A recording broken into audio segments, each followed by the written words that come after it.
Hi, I'm Dr. Peggy Brooks Bertram, longtime friend and colleague of Dr. Barbara Seals Nevergold. We're here today at my home, and we thought we'd like to introduce you to her again and talk to her about her now run for the Board of Education. Hi, I'm Dr. Barbara Seals Nevergold, and Peggy, thank you so much for inviting me into your home today so we could have this conversation to talk about why I'm running for the Board of Education, what's motivating me.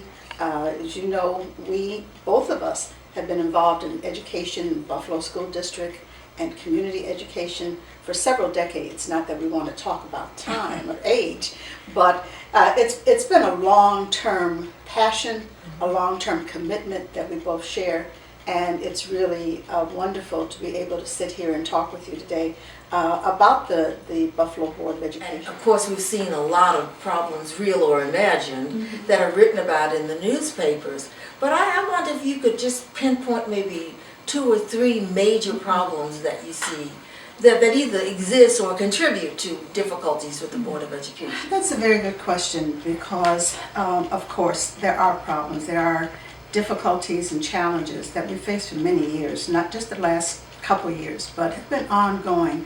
And I think everyone realizes that money is a key problem. We're running a major deficit of some $36 million this year, and it may go up as high as $50 million next year.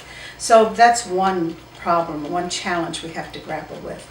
I think another challenge, and it really somewhat relates to the first one, are many of the mandates that the state is requiring us to fulfill.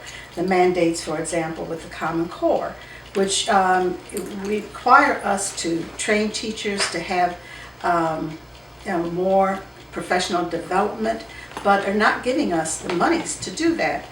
And then I think one problem that really doesn't get addressed as much, but it's a serious problem that as a community we need to talk about, and that's the issue of poverty. And the well-known and researched results that say that children who live in poverty have deficits, and I don't want to use that word, in a negative way, but just descriptive to say that these children haven't had the advantages that other children in terms of exposure to educational opportunities in the community, in their family, that prepare them for school. So when they come to school at 4 or 5, very often they're already behind in educational attainment, and they lose each year as we're going forward. And so we really need to talk about poverty and how we address that issue, because it is very much linked to the educational achievement of our children. Okay. So I wonder how has the district worked to make some impact on the problems that you've identified? Well, we have worked very, very diligently to provide educational opportunities for children that extend beyond the normal day. Again, looking at the research and looking at the experience of individuals who are providing, and looking at what happens when children have extended day, that is after school programs, when they have a longer year of study.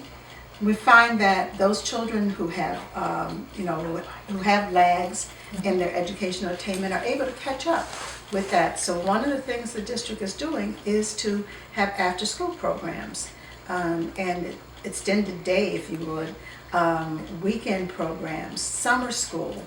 Those are critical experiences to offer children, not only to help them catch up, but once they catch up, to help keep the progress they've made, because we know over the summer children lose what they've gained during the year.